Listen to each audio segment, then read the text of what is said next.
Wala namang mawawala sa akin kung maniniwala ako sa mga ginagawa nila. Para sa akin, sadyang biniyayaan tayo ng Panginoong may kapal na magkamit ng kakaibang lugar kumpara sa iba. Tayo ay sadyang marami pang likas na yaman sa mundong ibabaw. Lahat ng mga bagay na ating nakikita ay magkakaugnay, at tayo rin ay may kaugnayan sa mga likas na yaman na ito. Ang ating pananampalataya ay sumasaklaw ng iba't ibang pakahulugan na kung saan likas sa ating walang kawangis na kultura. Tayong mga Pilipino ay mayroong sariling pamamaraan ng pagpapahayag ng ating niloloob. Minsan tayo ay sadyang masidhi, masalimuot, malikhain at namumukod-tangi sa pagpapahayag ng ating diwa. Sa unang tingin sa kanila, ito'y katatawanan para sa atin at nakakangilabot ng buong katawan. Subalit, ang lahat ng ito'y tungo pa rin sa ating nag-iisang makapangyarihang may likha. Hindi ko maiwasan na may mga dala-dala akong mga tanong na naglalaro sa aking isipan.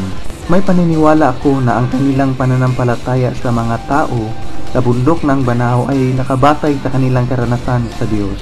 Nung ako'y pumapasok sa isang madilim at malamig na kuweba, may nararamdaman ako ng nakakaiba. Pinakiramdaman ko lang ng ilang minuto hanggat may narinig ako ng malakas na sigaw ng isang babae.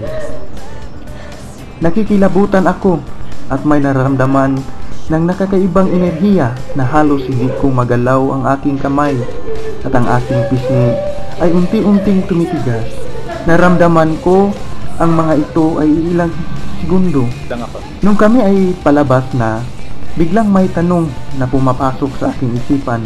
Ito ba'y produkto ng mind conditioning or sinubukan ang aking pananampalataya? Banahaw, anong klaseng hiwaga at misteryo ang mayroon ka na tila batubalani na sa akin ay humahalina?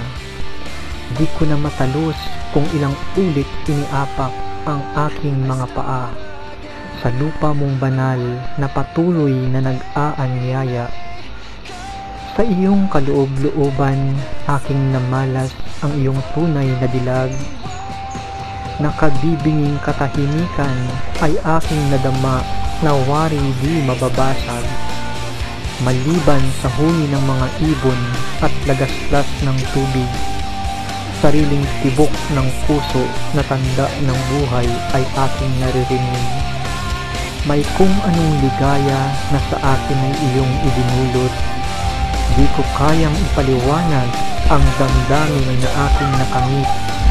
Kapanatagan at kapayapaan ng puso at isipan ay sumapit dahil sa tila ang lumikha ay napakalapit.